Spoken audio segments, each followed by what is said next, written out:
Assalamualaikum warahmatullahi wabarakatuh. Sepertinya bapak-bapak kurang dekat saja, biar bisa lihat slide-nya di situ mungkin. Alhamdulillahi rabbil alamin. Allahumma sholli wa sallim wa barik ala sayyidina Muhammadin wa ala alihi wa ashabihi ajma'in. Subhanaka la ilma lana illa ma 'allamtana innaka antal alimul hakim.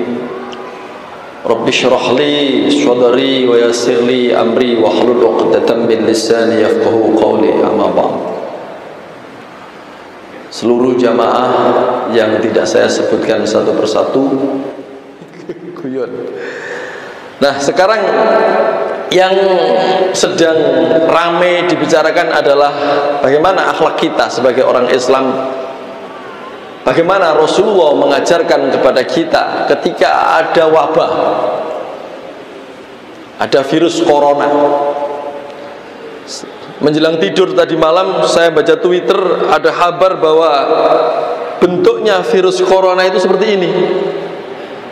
Ini diperbesar 2600 kali. Nah, seperti ini. Tapi di bawahnya ada tulisan Arab. Ahadza sahih? Apakah ini benar? Maka perlu tabayun, kita jangan langsung percaya.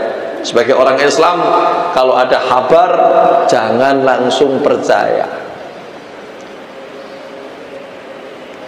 Kecuali terlebih dari orang yang tidak kita kenal. Seperti di share-share di WhatsApp apa itu kan lebih banyak orang yang tidak kita kenal. Ini sumbernya dari siapa kan begitu. Jangan langsung percaya sebagai orang Islam. Menyikapi corona, kita diperintahkan menyikapi secara logis atau logika, dan juga sebagai orang Islam bukan hanya logis tetapi juga teologis atau akidah atau tauhid. Secara logis, para ahli kesehatan sudah memberikan informasi bahwa virus corona itu ada dalam satu gelembung. Jadi satu ekor dalam satu gelembung gitu. Nah, gelembungannya itu paling takut dengan yang sebangsa sabun, yang antiseptik, pelarut lemak, kayak itu. Sehingga secara logis asal kita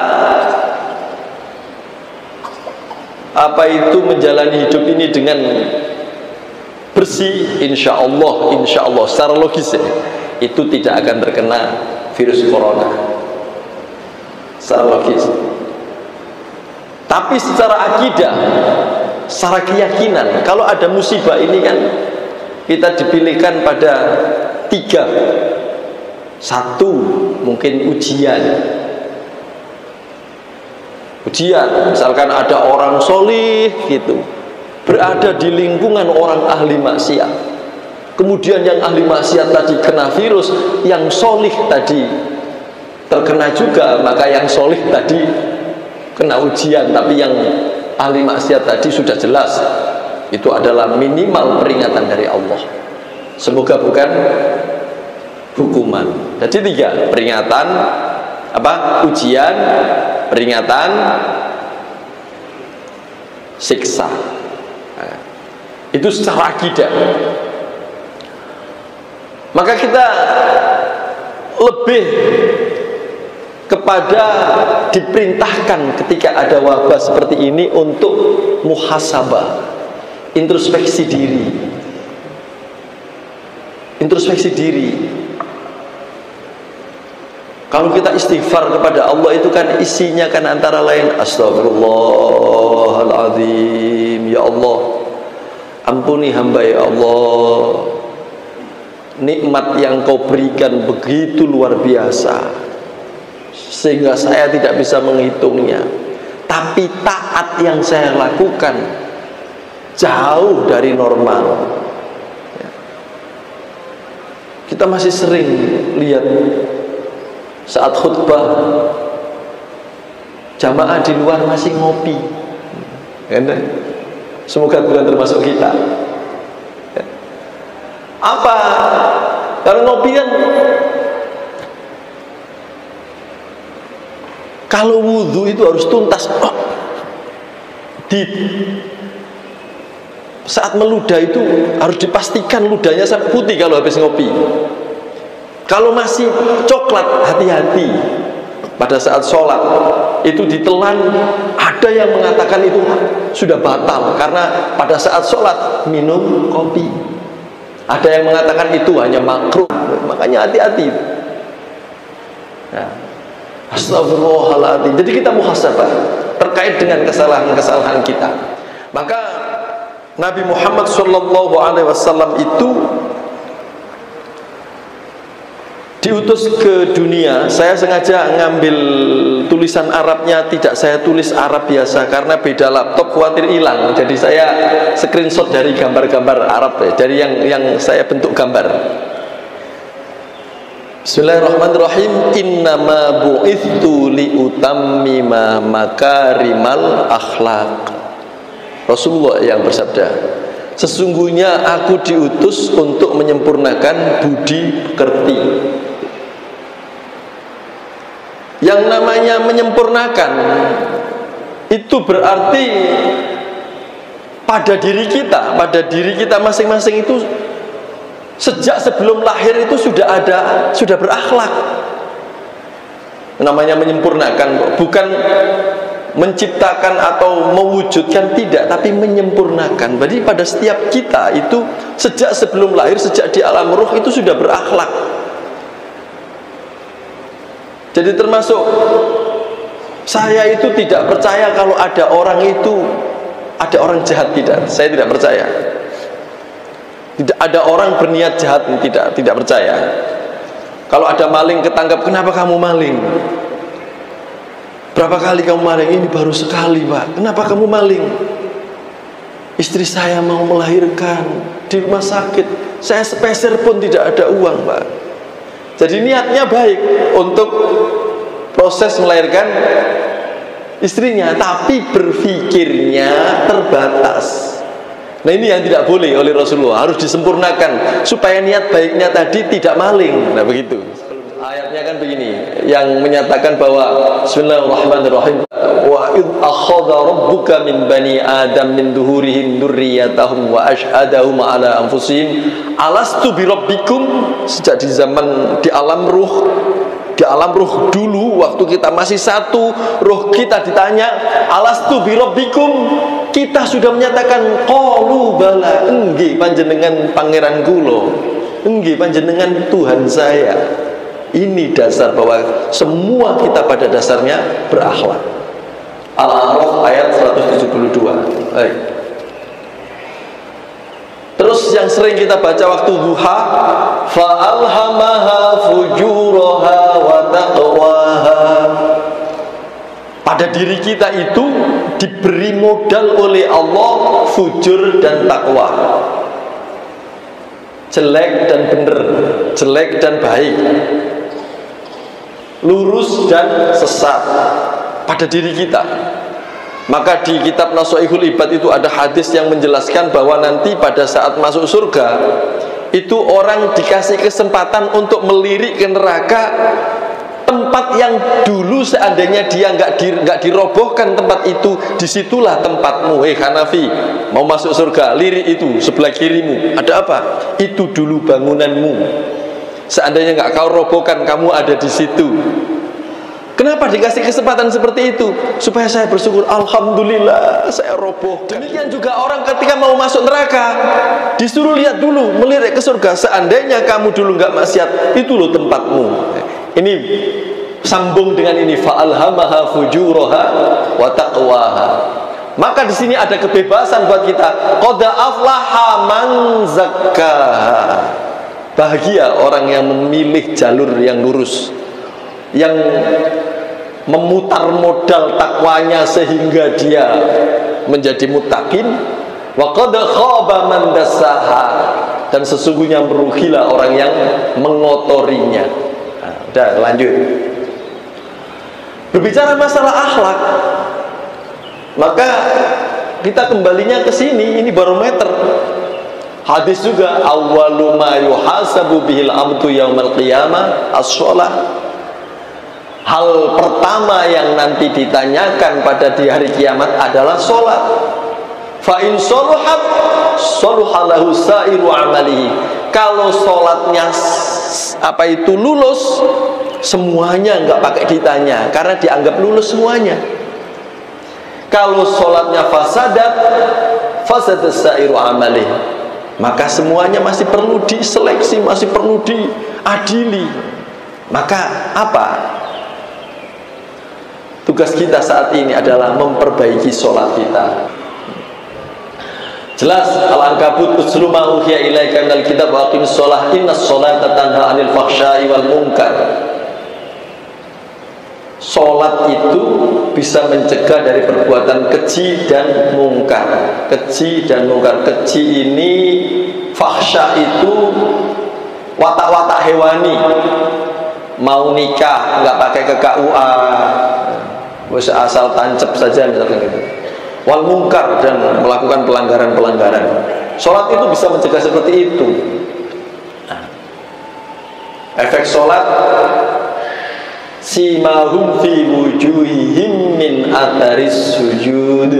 Nampak pada wujuh ini, bukan wajah, Pak. Jadi bukan hanya ininya hitam, bukan itu, tapi pada kepribadian. Min atharis sujud. Jadi nampak kepribadiannya orang yang sholat sama tidak itu. Maka kalau sholat itu semuanya, dari gerakannya, bacaannya, maksud bacaannya itu, terus dari seluruhnya. Kalau kita berdoa pakai doa-doa yang ada di dalam sholat, itu sudah keren. Jadi saya ini kok begini, harus doa apa ya? Cari saja di dalam sholat itu, pasti ada yang cocok dengan yang kita butuhkan. Nah, sholat itu mengajarkan dari gerakannya saja. Pertama ya, yang pertama, ini akal, logika.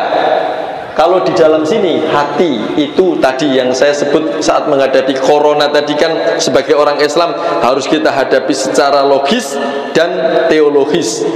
Apa itu logika dan akidah.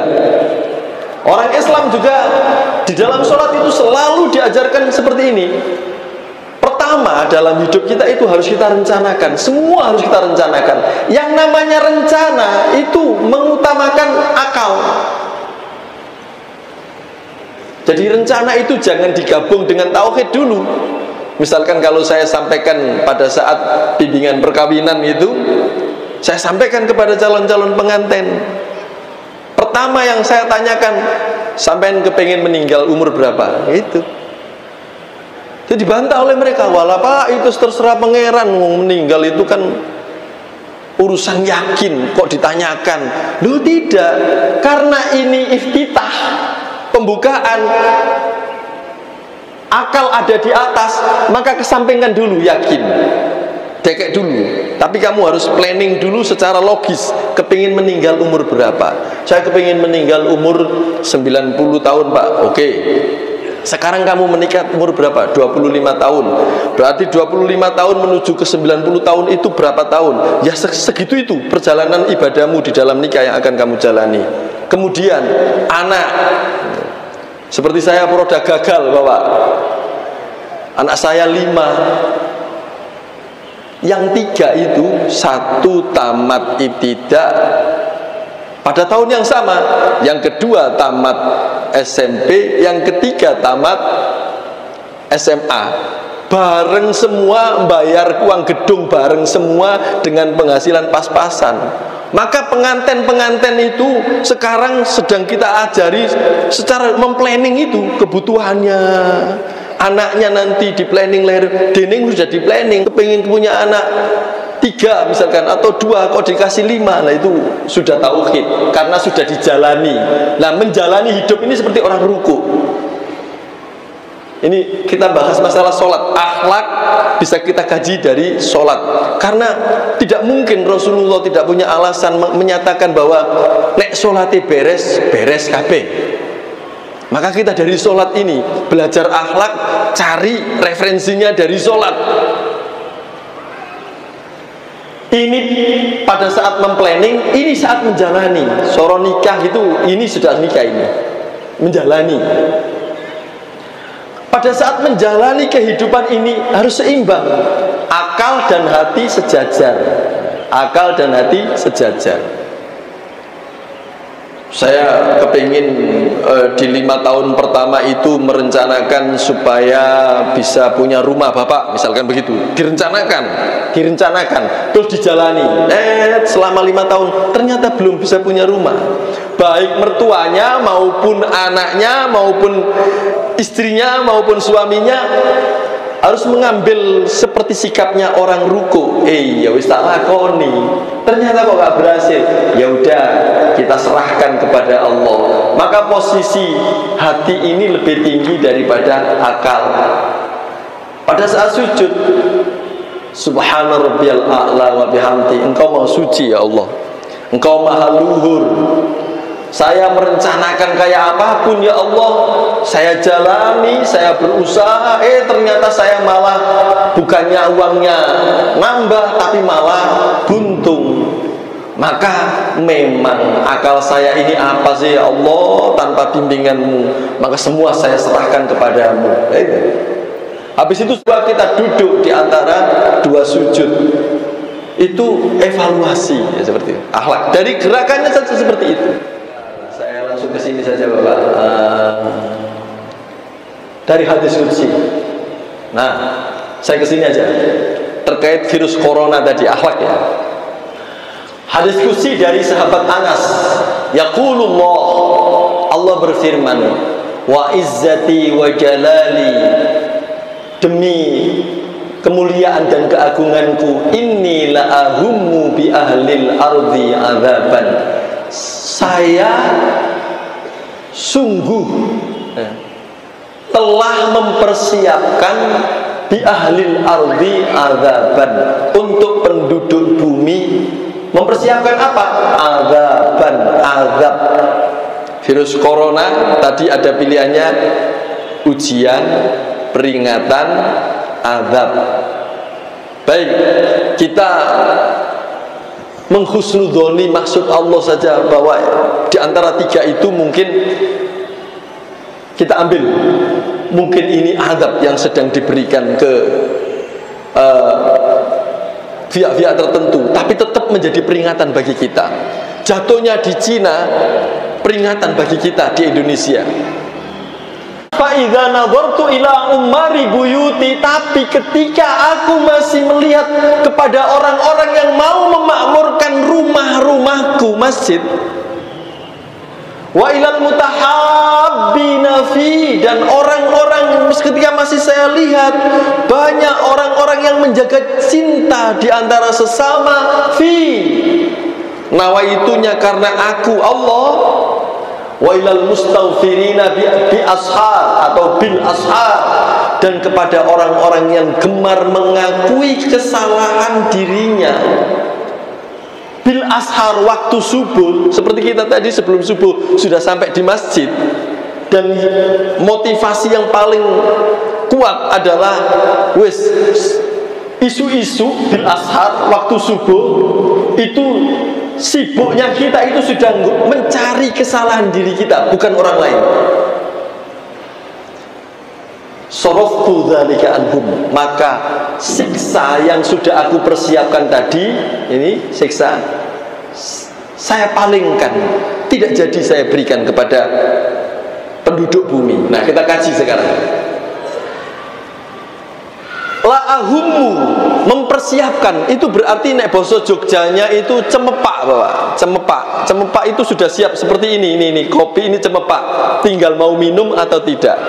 Siksa itu la'ahummu bi ahlil ardi, aku persiapkan untuk penduduk bumi. Bi ahlil ardi berarti siksa ini bukan menunggu nanti di akhirat, tapi di bumi. Sudah dipersiapkan seperti virus, sudah dipersiapkan oleh Allah. Kapan saja, di mana saja Allah mau melepaskannya, tinggal lepas. Kalau yang terjadi di Cina itu tidak segera kita jadikan introspeksi, bahan untuk introspeksi diri kita, bisa jadi. Tapi kalau kita segera melakukan secara logis dan teologis, secara logika dan akidah tadi, secara yang terkait dengan pikiran ataupun keyakinan tadi, kita langsung mengambil sikap itu dengan apa? Ummaru buyuti, memakmurkan masjid Allah. Memakmurkan masjid Allah itu bukan sekedar membuat kegiatan asal rame di masjid, tidak. Memakmurkan rumah Allah itu adalah yang outputnya itu ke sini, membentuk jamaah ini menjadi muslim yang paripurna. Ciri-cirinya muslim yang paripurna adalah mutahabbina fi, menjaga cinta di antara sesama. Nah sekarang coba kita lihat di Indonesia. Subhanallah, justru orang-orang yang mestinya menjadi contoh, menjadi tauladan untuk mempersatukan umat, dia malah ikut di situ, malah ikut menjadi tokoh perpecahan. Nah, biarlah mereka. Sekarang kita kembali kepada diri kita sendiri.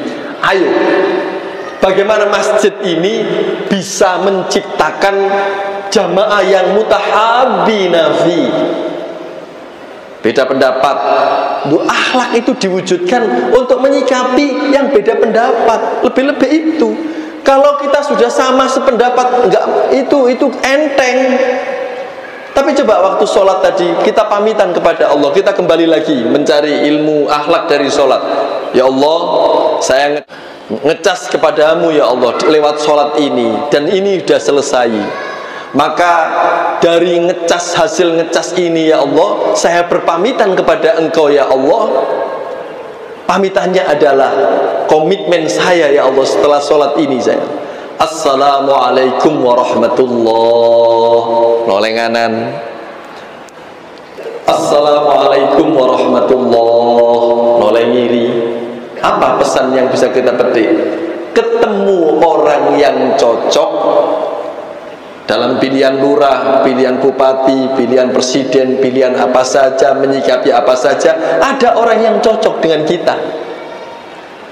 Tapi juga harus kita ketahui bahwa pasti ada orang yang tidak cocok dengan kita, tidak sepahaman dengan kita. Tapi komitmen kita waktu sholat, waktu ngecas kepada Allah, pamitan kita adalah kepada Allah adalah, saya janji nanti ketemu orang yang cocok, saya tetap damai dengan mereka. Ketemu yang tidak cocok, saya juga tetap damai. Ini yang dibentuk mutahabbina fi. Baik, sekarang kalau Ummaru Buyuti di Indonesia, di Kabupaten Gresik saja, karena saya di Dewan Masjid, saya mencatat masjid di Kabupaten Gresik itu ada 1190. Kadang-kadang data ini hilang menjadi 1186 loh, yang 4 hilang kemana? Karena masjidnya oleh yang mencatat itu tadi mutahabbina fi. Ada pihak-pihak yang ingin menyembunyikan, oh, itu masjid gak sepahaman kita, udah jangan didaftarkan gitu, jadi hilang. Setelah kita telusuri, itu masjid gak sepahaman dengan kita, ojo dilaporno, akhirnya hilang. Kok hilang? Mau kemarin 1190, kok sekarang 186. Setelah kita telusuri, ternyata ada kejadian seperti itu. Lah gaya apa ngurusi masjid nih, atine saya ngono. Ya anehnya ngurusi masjid, takmirnya saja nggak rukun. Nah, bagaimana bisa menciptakan mutahabbina fi? Itu Pak. Jadi akhlak ini bu'itsu li utammima makarimal akhlak. Wes ngambil ndek-ndekan tadi. Assalamualaikum warahmatullahi wabarakatuh. Podo ya assalamualaikum. Enggak podo, assalamualaikum tetap ya tak hormati. Tadi misalkan saya dengan Pak Imam tadi, saya kunut, Pak Imam tidak kunut. Oke, ada dasarnya. Oke, enak saja gitu. Enggak usah kemaki kemudian waduh, tadi gak kunut terus sholat meneh. Alah, sak piro ilmune. Itu loh Pak, enak. Mutahabbina fi. Mereka ada dasar, kita ada dasar, udah. Tugas kita adalah saling menghormati. Wong yang paling bener, yang paling kebenaran mutlak itu Allah kok. Itu loh. Ya. Jadi ini yang diciptakan. Jadi memakmurkan masjid ini, umaru buyuti ini untuk menangkal soroftu dzalika anhum. Wabah itu tidak akan didatangkan secara tauhid. Tidak mungkin akan didatangkan kepada kita. Wong di masjid kita diajari sembarang kok. Soal taat, ayo sholat ngadep kiblat kabeh, ngadep kiblat kabeh, taat diajarkan di masjid. Soal bersih, secara logis menangkal corona itu harus bersih-bersih. Maka secara akidah di dalam sholat syariatnya kita disuruh wudu, membersihkan jari jemari. Tidak cukup membersihkan, sebelum wudu mulai kita disunahkan tadlik, apa ini, nyelah-nyelahi, diresik-resiki begini, diresik-resiki begini. Secara lahir ngeresiki jari, tapi batin, ya Allah, akeh seru kelakuan nok donya iki sing bejat gara-gara tanganku, misalkan ngetik-ngetik sing gak kena, buka-buka sing gak kena, ngeser-ngeser sing gak kena. Wis ya Allah, sak sampean lereni ya Allah, sampean bimbing kula ya Allah. Sak mantune wudu niki kula kersane mboten ngoten malih ya Allah. Wudunya itu diremet-remet begitu. Diajarkan bersih dari masjid. Kumur-kumur ya Allah, lisan ini loh ya Allah, cek gak ngerarani wong kayak apa ya Allah, sampean bimbing kula ya Allah. Kumur-kumur. Jadi bukan hanya membersihkan kotoran mulut, tapi kotoran yang keluar dari mulut bersihkan. Diajarkan kok umaru buyuti, kesana masjid itu didirikan, bersih, rapi, tertib, mencintai sesama. Jangankan kepada manusia. Kalau kita lihat surat Al-Hajj kalau tidak salah, surat Al-Hajj ayat 18 itu daun, pohon, gunung, batu, kegermetan, kabeh sujud nang Gusti Allah. Sudah ditunjukkan seperti itu. Karena semua sujud kepada Allah. Jangan pernah dolim kepada semut. Nek ono semut kok karena suka madu kok kecebur, sebisa mungkin ditulung. Nawaitunya apa? Dengan latihan seperti itu, hati kita biar lembut, Pak, biar lembut. Diajarkan seperti itu. Jadi masjid ini, umaru buyuti ini, memakmurkan masjid itu membuat kegiatan-kegiatan yang mempersatukan umat dengan segala macam perbedaannya. Umaru buyuti, mutahabina fi, saling mencintai di antara sesama dengan segala perbedaannya. Wong kepada semut saja kita diajarkan untuk berlaku seperti yang dicontohkan Nabi Ismail, Nabi Sulaiman diangkat menjadi nabi itu gara-gara dia berakhlaknya luar biasa kepada hewan. Kan gitu kan? Sampai diabadikan di Al-Quran. Tahabina fi wa ilal mustaghfirina bil ashar atau bi asharin. Dan memakmurkan masjid ini membentuk pribadi-pribadi sing rajin goleki salahe dhewe, seneng ngafirke marang liyane, kafire dhewe dadi gateke. Itu mustaghfir, istighfar itu mohon maaf tidak percuma sampai astagfirullahaladzim, astagfirullahaladzim, astagfirullah. Tapi begitu selesai astagfirullahaladzim kemana-mana masih goleki salahe wong liya. Coba sampean buka medsos, yang ada adalah orang yang rajin mencari kesalahan orang lain. Lebih-lebih kalau orang sudah nimbrung ke partai. Mustaghfir, jangan. Dan disebutkan oleh Allah bil ashar, waktu subuh, waktu sahur, sebelum subuh berarti. Begitu bangun itu perintahnya Allah, golek ono salamu. Karena dengan goleki salamu, rajin goleki salamu, ini dapat soroftu dzalika anhum, bisa mengurangi atau memalingkan siksa yang tadinya mau ditekek nonggersik dipindah gitu. Soroftu dzalika anhum. Ini hadis qudsi, Bapak. Maka saya tutup dengan ayat ini. A'udzubillahi minasyaitonir rajim. Ma kana lil musyrikina ay ya'muru masajidallah Arti gampangannya begini, gak mungkin wong musyrik iku gelem dijak makmurno masjid sing kaya ngono mau. Mempersatukan umat, menjaga cinta di antara sesama, tenggang rasa, budi pekerti. Coba lihat di kendaraan itu, sudah nggak mencerminkan orang Islam belas wong kendaraan itu. Akeh wong sabar, padahal wong Islam itu targetnya adalah as-sabur, Asmaul Husna nomor 99, as-sabur. Tapi di jalan raya itu sudah nggak ada orang sabar. Nah, tidak mungkin orang musyrik itu mau diajak memakmurkan masjid. Artinya mengandung makna, kalau kita ogah-ogahan diajak makmurno masjid, minimal gelem jamaah do masjid ogah-ogahan, iku ketempelan wateke wong musyrik. Yang dawuh sinten? Allah, bukan saya. Maka saya senang kalau ada slide begini, karena biar kita bisa ngaji bareng-bareng. Ini loh. Kemudian disambung ayat 18 sebagai penutup. Innama ya'muru masajidallah man amana billahi wal yaumil akhir. Kebalikannya ayat tadi yang 17, ini yang 18. Orang-orang yang mau memakmurkan masjid adalah orang-orang yang ingin meningkatkan keimanannya.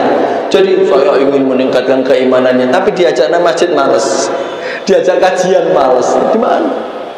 Baik ya, tapi karena mengingat waktu, saya cukupkan sekian.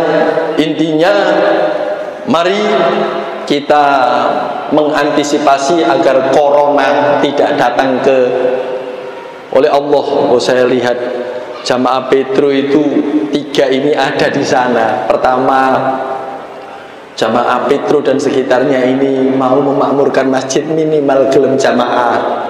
Nomor 2, diwujudkan dengan saling cinta walaupun beda. Yang ketiga, wonge rajin goleki salahe dhewek, gak golek salahe wong. Kalau di rumah tangga kok bojo, suami istri ini saling rebutan, aku dek sing salah, mboten Mas kula sing salah. Aman. Di Indonesia enggak begitu, Bu. Kamu. Jadi al-mustaghfirina. Dengan 3 ini, maka insya Allah dan semoga corona gak menyentuh Indonesia. Tapi sudah kabarnya sudah ada 27 orang. Pagi saya baca Solo juga sudah banyak. Nah, Solo ke Gresik sudah dekat ini. Maka mari Pak, logis dan teologis seperti yang saya terangkan minimal itu tadi kita lakukan. Memakmurkan masjid, menjaga cinta, rajin golek saleh dewek, soroftu dzalika anhum. Semoga corona tidak menjangkiti kita dan keluarga kita. Amin ya rabbal alamin. Itu saja yang bisa kami sampaikan. Semoga Allah Subhanahu wa taala memberikan ilmu yang manfaat kepada kita. Yai Rory itu dawuh, ilmu yang manfaat adalah ilmu yang mengajak kita semakin dekat kepada Allah Subhanahu wa taala, semakin taat kepada Allah Subhanahu wa taala. Itu yang bisa saya sampaikan. Barangkali ada salahnya, saya juga mohon maaf nggak bisa ngelucu. Billahi taufiq wal hidayah. Wassalamualaikum warahmatullahi wabarakatuh.